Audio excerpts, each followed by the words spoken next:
మొదగా నీ సంతోషం పరిపూర్ణమవుతుంది. ఈ లోకంలో మనం సంతోషంగా ఉండాలి అని అనుకుంటాం.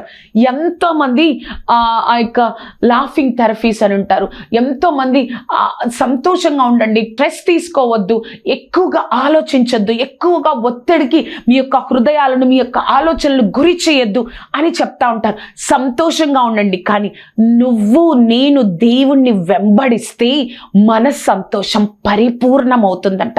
మన సంతోషం. మనకి బాధలు లేవా? ఉన్నాయి. మనకి కష్టాలు లేవా? ఉన్నాయి.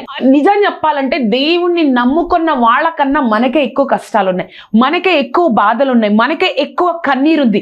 కానీ ఆ కన్నీటిలో, ఆ బాధలో, ఆ యొక్క కష్టాలలో మన నిరీక్షణ ఏంటో తెలుసా? దేవుడు నాకు వాగ్దానం ఇచ్చారు, ఆయన స్థితిని మార్చగలడు. దేవుడు నాకున్నాడు. ఆ యొక్క కన్నీటిలో, ఆ బాధలో, ఆ పరిస్థితిలో మనం వాక్యాన్ని వింటున్నప్పుడు ప్రార్థన